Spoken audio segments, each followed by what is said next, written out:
시청자 여러분 안녕하십니까? 육아포커스 이보연입니다. 육아를 부부가 함께 해야 하는 이유가 뭘까요? 엄마도 처음부터 엄마가 아니었습니다. 부족하지만 하나하나 배우면서 엄마로 성장해가죠. 이때 아빠들도 같이 성장해야 하는데 그렇게 되지 못하는 경우가 있습니다. 그렇게 되면 엄마는 혼자 육아를 담당하며 육아 고수로 성장하지만 아빠는 점점 육아에서 멀어지게 됩니다. 바로 이런 문제 때문에 많은 전문가들이 육아는 처음부터 싸우더라도 부부가 함께 감당해야 한다고 주장합니다. 혼자 하면 힘든 육아, 함께하면 든든 육아 꼭 실천하시길 당부드리면서 2월 9일 저녁 육아 포커스 시작하겠습니다.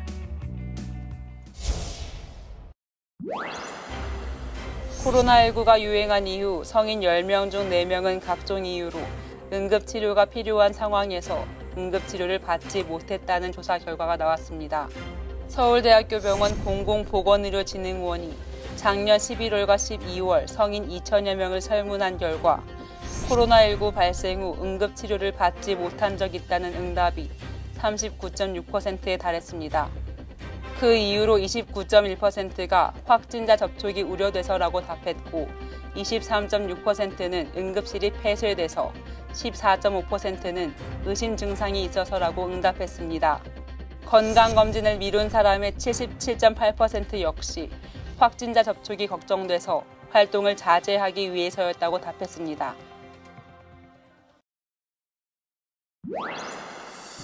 서울시는 감염병 전담 요양병원으로 3곳을 지정했습니다. 이미 환자를 받기 시작한 곳은 2곳. 기존 환자들은 다른 병원으로의 이동이 불가피합니다. 일부는 다른 병원에 가신 분도 계시고 저희가 송파점이 있기 때문에 송파점으로 일부는 가셨고요. 갑자기 수백 명의 환자가 내쫓길 상황에 처하자 병원에 호소문이 붙기도 합니다. 아직 환자를 받지 않고 있는 한 전담 요양병원은 의료진들의 격렬한 반발이 알려지면서 대응조차 꺼리는 상황. 원장님 지금 바쁘셔가지고요. 나중에 연락드릴게요. 병원 의료진들로선 한 번도 해본 적 없는 코로나 관련 의료 행위를 받아들이기 어려울 수밖에 없습니다. 전담 요양병원 지정 자체가 졸속이고 탁상 행정이었다는 비판이 나옵니다. 요양병원은 사실상 치료 기능은 그닥 없단 말이죠. 시스템적으로 병실도 1인실이고 음압이 되면서 감염병이나 중환자 치료 경험 전문 인력이 있고 탁상 행정이라고 한 얘기가 그래서 그런 거죠.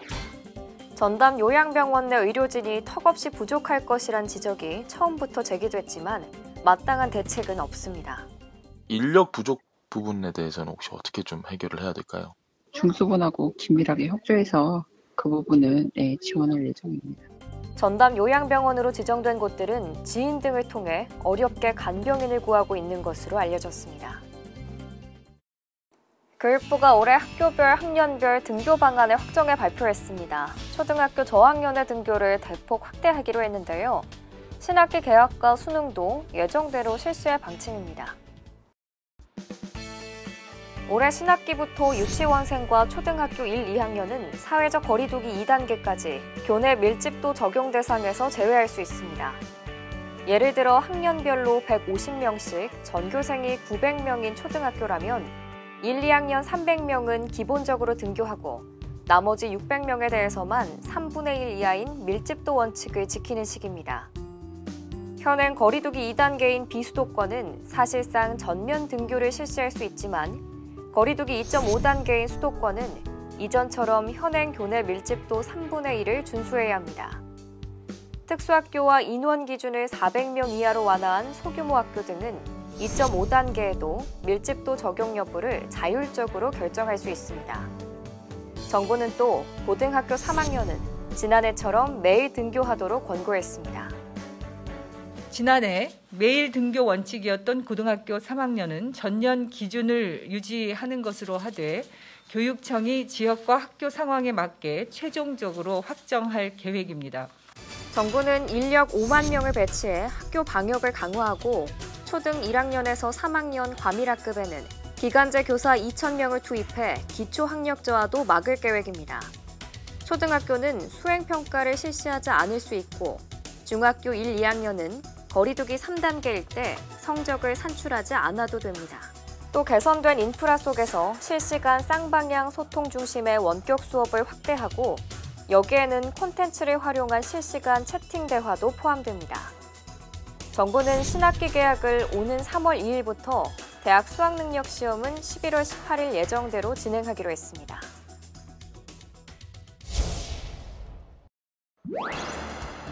초등 저학년을 중심으로 등교 확대에 방점을 찍은 교육부. 돌봄 공백 속에 마음을 졸여온 학부모들은 일단 숨통이 트일 것으로 보입니다. 그러나 학생들이 다시 학교로 몰리면 교내 감염 가능성이 커지는 것 아니냐는 우려도 동시에 제기됩니다. 이렇다 보니 학부모들 사이에선 온라인 수업을 받을지 등교를 시킬지 선택권을 넓혀달라는 목소리까지 나옵니다. 청와대 국민청원이 잇따라 올라오고 맘카페 등 온라인 커뮤니티에서도 논쟁이 뜨겁습니다.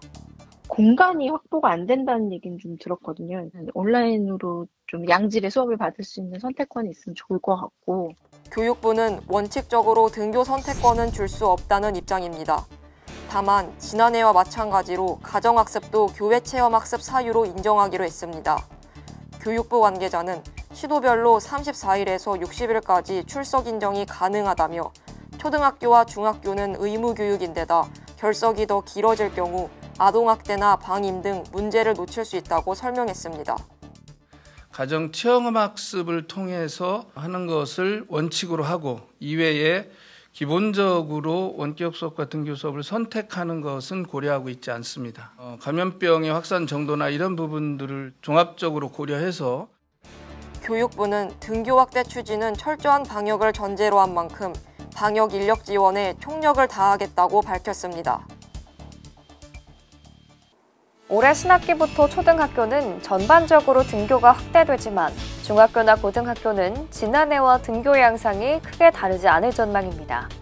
원격 수업에 따른 학습 격차가 여전할 거란 우려가 나옵니다. 지난해 2학기 원격 수업 관련 설문조사에서 전국 초중고 학부모와 교사의 60% 이상은 학습 격차가 커졌다고 답했습니다. 특히 자기주도적 학습 능력이 떨어지는 초등학교 저학년생들은 타격이 더 클 수밖에 없었습니다. 정부가 초등학교 1학년과 2학년은 신학기부터 거리두기 2단계까지 매일 등교가 가능하도록 한 이유입니다. 좀 더 안정적인 학사 운영과 교육과정 구현을 위해 등교 수업은 철저한 방역하에 자율적이고 탄력적인 학생 참여 수업을. 반면 중학교나 고등학교는 기존처럼 밀집도 적용을 받아 격일 등교 같은 퐁당퐁당식 등교가 예상됩니다. 고3을 매일 등교하도록 권고한 만큼 과밀학급 고등학교의 학생들은 거리두기 단계에 따라 격주 등교를 하거나 아예 가지 못할 가능성도 있습니다. 이에 지난해처럼 사교육 의존도가 커지며 특히 저소득층을 중심으로는 학습 격차가 더 커질 수 있다는 우려도 나오고 있습니다. 스스로 알아서 하도록 하는 이런 방식보다 기술적으로는 맞춤형 교육을 할 수 있는 이런 AI 활용 교육이 있긴 하거든요. 중고등학교는 안 돼 있는데 그런 부분들을 조금 더 빨리 개발할 수 있도록. 교육부는 기초학력 보장을 위한 온라인 콘텐츠를 제공하고 소규모 보충 수업 등을 지원할 계획이지만 등교 수업만큼 효과를 볼 수 있을진 미지수입니다. 엄마의 손을 잡고 학교를 찾은 아이들. 2021학년도 초등학교 입학을 앞둔 아동들입니다. 이달 전국 초등학교에서 예비 소집일을 가진 가운데 100명이 넘는 아동들이 예비 소집에 불참한 것으로 확인됐습니다. 경찰청에 따르면 초등생 예비 소집에 불참한 아동은 전국에 모두 133명으로 이 중 58명은 소재 확인이 여전히 되지 않고 있습니다. 예비 소집에 불참한 아동 133명을 지역별로 구분하면 경기 남부가 28명으로 가장 많고 인천 19명, 충남 16명 등 순입니다. 지자체들은 아동들의 소재가 확인되지 않는다며 수사를 의뢰했고 경찰은 아이들의 안전 여부를 확인하고 있습니다. 특히 경찰 조사에도 소재가 불분명한 58명 중 40명은 해외에 18명은 국내에 있는 것으로 파악됐지만 정확한 상태는 아직 확인되지 않았습니다. 경찰은 아동학대 피해 가능성도 열어두고 구체적인 소재 등을 파악 중입니다. 초등학교 예비 소집에 불참하고 아직도 소재가 확인되지 않은 아동 중에는 일부 가정폭력 등에 노출되어 있을 가능성이 많이 있습니다. 경찰과 교육기관 등이 긴밀하게 협조해서 소재 불명 아동을 빨리 찾아내야 되고, 경찰은 해당 아동들을 찾은 이후에도 관련 기관 등과 협의해 지속적으로 안전 여부를 모니터링한다는 방침입니다.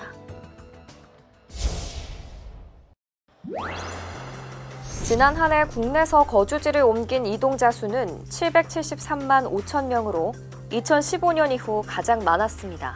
이동자 수가 2019년보다 63만 1,000명이나 많았는데 전년 대비 증가율만 보면 21년 만에 가장 큰 폭이었습니다. 인구 이동은 산업화나 고령화가 어느 정도 진척되면 감소하는 경향을 보이며 우리나라도 2000년대 중반 이후 줄곧 감소했는데 지난해의 경우는 이례적이었습니다. 그 이유로는 우선 2018년 강력한 부동산 대책의 영향으로 2019년 인구 이동자 수가 43년 만에 가장 적었던 기저효과도 있고 지난해 집값 상승에도 2030의 패닉바잉 현상 등이 나타나며 주택 매매가 1년 전보다 59% 늘어난 것 등이 꼽힙니다. 크게 증가한 이유는 주로 이제 주택 매매나 전월세 거래 등 주택 사유로 인한 이동이 많이 증가한 데 따른 영향인 것 같습니다. 실제로 지난해 주택 문제로 집을 옮긴다는 이들이 300만 5천 명으로 전체 이동자의 38.8%를 차지하며 가장 많았습니다. 공공기관 지방 이전이 마무리되고 2017년부터 이사를 나간 것보다 들어온 사람이 더 많아진 수도권의 순유입 규모는 8만 8천 명으로 14년 만에 최대치였습니다. 경기는 16만 8천 명이 늘어 순유입이 가장 많은 시도였고 반대로 빠져나간 인구가 가장 많은 곳은 6만 5천 명이 순유출된 서울이었습니다. 서울 전출자 65.4%가 경기로 갔고 경기 전입자의 53.4%가 서울에서 온 것으로 나타나 서울의 집값 상승세에 경기로 보금자리를 옮긴 상황이 반영된 것 아니냐는 분석입니다. 혼인과 혈연 중심으로 규정되어 있는 가족이라는 범위를 좀 더 확대하는 방안이 추진됩니다. 1인 가구 증가 등의 변화에 맞춰 기존의 사회적 통념도 이제는 좀 달라질 필요가 있다는 겁니다. 현행법이 보는 가족의 범위는 어디까지일까? 민법은 배우자와 직계혈족, 형제 자매, 생계를 같이 하는 배우자의 형제 자매 등으로 규정하고 있습니다. 여성가족부 관할법인 건강가정기본법에선 가족을 혼인과 혈연, 입양으로 이루어진 사회의 기본 단위라고 정의합니다. 하지만 1인 가구 증가 등 변화하는 사회 분위기 속에 가족에 대한 인식도 조금은 다양해지는 모습입니다. 지난해 여성가족부 조사에서 혼인과 혈연 관계가 아니어도 생계와 주거를 같이 공유하면 가족이라는 데 동의한다는 응답은 70%에 달했고 통계청 조사에선 약 60%가 비혼 동거에 동의한다고 답하기도 했습니다. 현실 변화에 맞춘 가족 정책의 필요성이 대두되면서 정부가 가족의 범위를 확대하는 방안을 본격 추진합니다. 비혼 동거인이나 위탁가정 돌봄 아동 등 다양한 형태를 가족으로 인정하고 이들이 각종 제도에서 차별받지 않도록 하겠다는 취지입니다. 현행 가족 관련해서 어떤 법적 개념이나 정의 이런 것들, 법률은 혈연 중심으로 규정되어 있는데 이런 것들을 확장을 해서 다양한 가족을 포용할 수 있도록 여가부는 이 같은 내용을 골자로 한 4차 건강가정기본계획안을 공청회에서 공개하고 관계부처 협의 등을 거친 뒤 오는 3월 확정된 안을 발표할 예정입니다. 다만 사회적 합의뿐 아니라 각종 관련 정책 예산도 광범위하게 검토해야 하는 만큼 장기적 검토가 불가피하다는 지적도 나옵니다.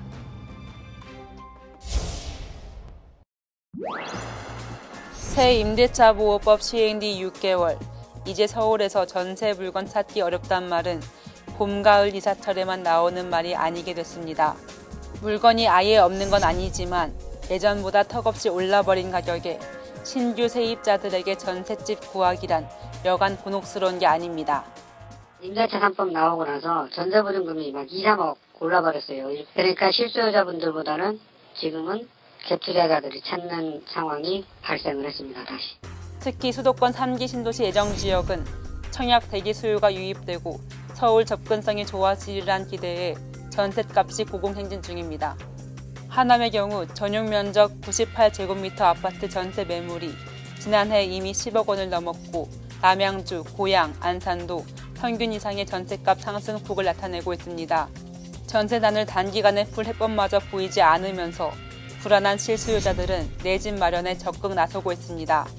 서울 출퇴근이 비교적 용이한 경기 지역 중저가 아파트들의 인기가 부쩍 높아진 이유입니다. 30대들이 접근이 쉬운 데다가 전세난에 직접적인 영향을 받고 있고 최근 들어서는 GTX에 대한 기대감까지 겹치다 보니까 한국부동산원은 1월 마지막 주 경기 지역 아파트값 상승폭은 0.46%로 관련 통계 작성을 시작한 2012년 5월 이후 최고 상승률을 기록했다고 밝혔습니다. 이번 순서는 애니메이션으로 배우는 부모 교육 시간입니다. 우리 아이가 특정 물건에 대해 애착이 너무 심한 경우 육아를 하시면서 그런 경험을 한 엄마 아빠들 계실 텐데요. 애착 심한 우리 아이, 과연 어떻게 해야 할까요? 애착 인형이 없으면 불안해하는 아이. 그냥 둬도 괜찮을까요? 우와, 떡볶이다. 맛있겠다. 버들빠빠, 너도 먹을래? 묻어버렸네. 저것도 좋아 보이고. 아빠! 어이구, 거참. 잘 닦이지도 않네. 무무야, 보들빠방이 이제 배부르대. 아니야, 아직 배고프다고 했어. 아이고, 저 애물단지.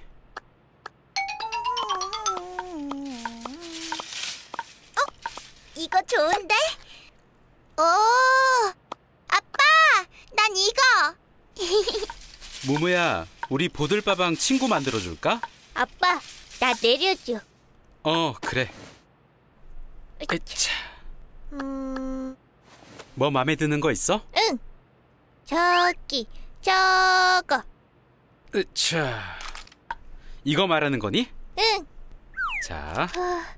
우와, 멋있다. 야! 야! 난 정의의 용사 봄이!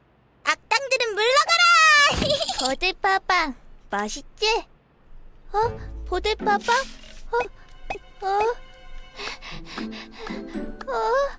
없어졌어. 큰일이네. 어디 빠뜨렸나봐.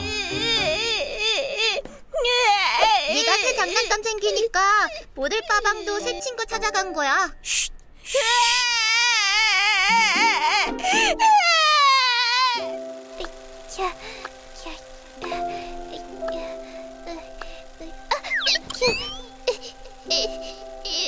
무무야, 다시 일어나. 넌 할 수 있어.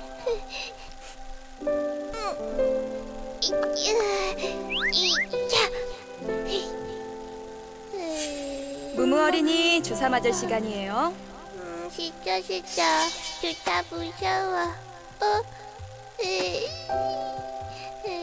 무무야, 괜찮아. 아프지 않아. 응. 목욕하기 싫은데. 무무야, 어서 들어와. 같이 목욕하자. 그래. 무무가 보들빠방을 찾습니다. 보들빠방은 알로 보들빠방! 50cm 어딨니? 합니다. 부모에게 가장 소중한 보들빠방을 보실 분은 가까운 안내데스크에 오시기 바랍니다. 다시 한번 말씀드립니다. 무무가 보들빠방을 찾습니다.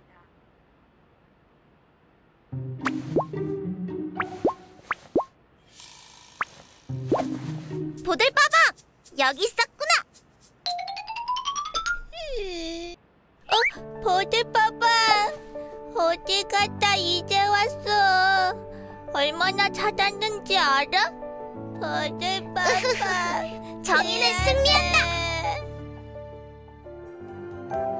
보들빠방. 무무야, 새로운 친구는 이름이 뭐야? 몰라.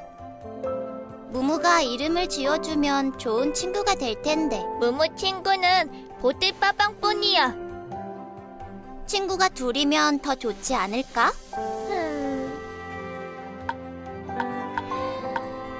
우리 무무 잘 부탁해. 보들빠방에게 많이 배우고 둘이 힘을 합쳐서 무무를 잘 지켜줘. 그럼 무무야, 잘 자렴.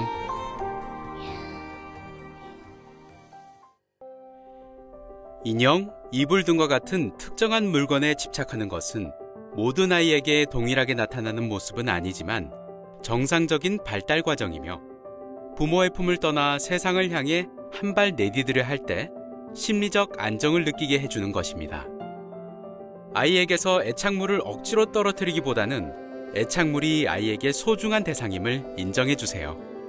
갑작스레 다른 놀잇감을 아이에게 주기보다 애착물과 놀이하며 즐거운 시간을 보내는 것을 인정해주세요.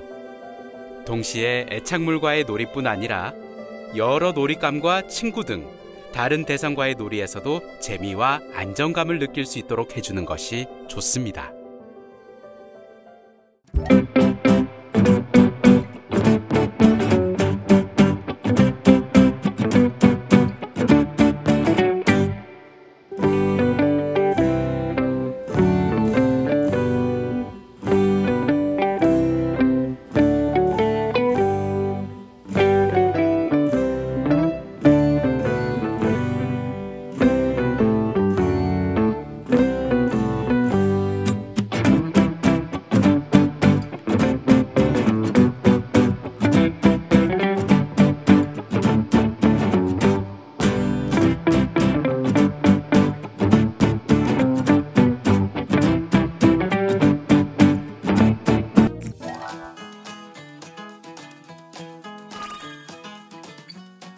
기획재정부가 제3기 인구정책 TF 주요 과제 및 추진 계획을 발표했습니다. 인구절벽 충격 완화, 축소 사회 대응, 지역 소멸 선제 대응, 사회의 지속 가능성 제고, 인구정책 추진 기반 확충 과제에 대한 추진 계획이 담겼습니다. 주요 추진 계획으로는 베이비붐 세대의 노동시장 이탈 감속을 위한 시니어 창업 활성화, 생애주기별 경력 개발 내실화 및 노인 일자리 개발이 있으며 여성의 경력 유지 및 단절 완화를 위해 돌봄 사업 개선 방안 마련, 양성평등 근로환경 조성 등이 있습니다. 또한 가족의 다양화 및 구성원 수 감소에 대비하기 위해 법률혼 외 가족 형태를 반영하고 1인 가구 맞춤형 지원을 추진합니다. 다음은 행정안전부 소식입니다. 일상 회복을 위한 코로나19 전국민 무료 예방접종을 실시합니다. 코로나19 예방접종 대응 추진단은 사망자 최소화 및 지역사회 전파 차단을 위해 11월까지 집단면역 형성을 목표로 하는 코로나19 예방접종을 2월부터 순차적으로 시행합니다. 서울시가 청소년 정책 참여기구인 서울시 어린이 청소년 참여위원회 위원과 서울시 청소년의회 의원을 모집합니다. 청소년이 단순 제한자가 아닌 문제 발굴과 함께 해결책을 모색함으로써 시정에 직접 참여하게 됩니다. 2월 23일까지 모집하며 자세한 사항은 시 홈페이지에서 확인할 수 있습니다. 대구광역시가 2021년도 여성 일자리 지원 방안을 마련했습니다. 경력 단절 여성 일자리 12,000개를 만들겠다는 목표입니다. 주요 내용으로는 여성 새로 일하기 센터 5개소와 함께 경력 단절 여성 일자리 지원 강화, 찾아가는 굿잡버스 운영 확대 및 상반기 일자리 제공 집중, 여성 일자리 지역 특화 프로그램 신규 추진입니다. 신년 계획으로 다이어트 다짐하신 분들 많으시죠? 다이어트를 할 때 파트너와 함께하면 성공 확률이 3배 가까이 올라간다고 합니다. 다이어트 실천이 어려우신 분들은 이제부터 부부가 함께 해보시는 게 어떨까요? 2월 9일 육아 포커스 준비한 소식 여기까지입니다. 시청해주셔서 고맙습니다.